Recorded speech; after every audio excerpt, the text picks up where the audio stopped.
Et salut, j'espère que tu vas bien. Aujourd'hui, première vidéo d'une longue série sur les bases de la cuisine. Au départ, l'idée est venue d'un certain Clément, qui se reconnaîtra certainement.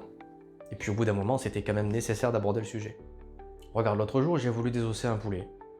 J'y peux arriver. La lame du couteau était complètement émoussée. Bah du coup, moi je me suis senti un petit peu con. Le poulet était du même avis. Pour revenir au sujet principal, on va parler d'aiguisage et non d'affilage. Afin de mieux comprendre, la lame d'un couteau est constituée de plusieurs parties, à savoir le dos, la pointe, le talon et le tranchant qui nous intéresse aujourd'hui. En aiguisant le tranchant, on va créer le fil de la lame. C'est ça qui va déterminer si ton couteau coupe bien ou non. Allez, quant à la suite, ça se passe derrière. Avant de commencer, prends un torchon qui craint pas trop. Un bac assez grand pour éponger ta pierre, tes couteaux et bien sûr ta pierre. Prends ton bac et fais-la baigner dans de l'eau froide pendant au moins 10 minutes. Ça va permettre de la rafraîchir et de la laisser respirer un peu. Passé ce délai, pose ton torchon, mouille-le un peu histoire qu'il ne glisse pas et cale ta pierre par-dessus bien droite. À partir de là, le mouvement est assez simple.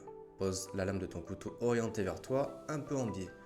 Une main sur le manche, deux doigts sur le bas de la lame et relève légèrement le dos du couteau pour ne laisser que le tranchant au contact de la pierre. Maintenant, tu devrais être prêt. En gardant cette position, pousse ta lame sur la pierre pour la faire glisser jusqu'au bout avec tes deux doigts en appuyant légèrement. Ensuite, reviens à ta position initiale, cette fois sans forcer, puis recommence. Une fois que tu l'as fait environ 10 fois, décale tes doigts pour appliquer ta force sur une autre partie du tranchant. Quand tu arrives à la pointe, retourne ton couteau pour passer à l'autre côté et fais la même chose. Si tu arrives à faire ça, tu as à peu près tout vu. Par contre, attention, avant de commencer, je préfère t'avertir, si sur la vidéo je le fais rapidement et que ça paraît simple, c'est par habitude. Si tu débutes, commence par faire des mouvements lents et réguliers, le temps de bien capter le truc et le rendre évident.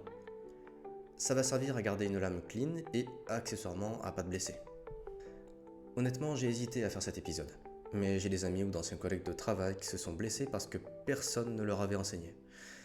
Si tu veux le faire quand même, garde à l'esprit que ça reste un objet tranchant. Allez, c'est tout pour cette fois. Si tu as des doutes, n'hésite pas à poster dans les commentaires. Cette fois-ci, j'insiste fortement, mieux vous poser les questions avant de se faire mal, et puis ça peut aussi aider d'autres personnes avec les mêmes problèmes.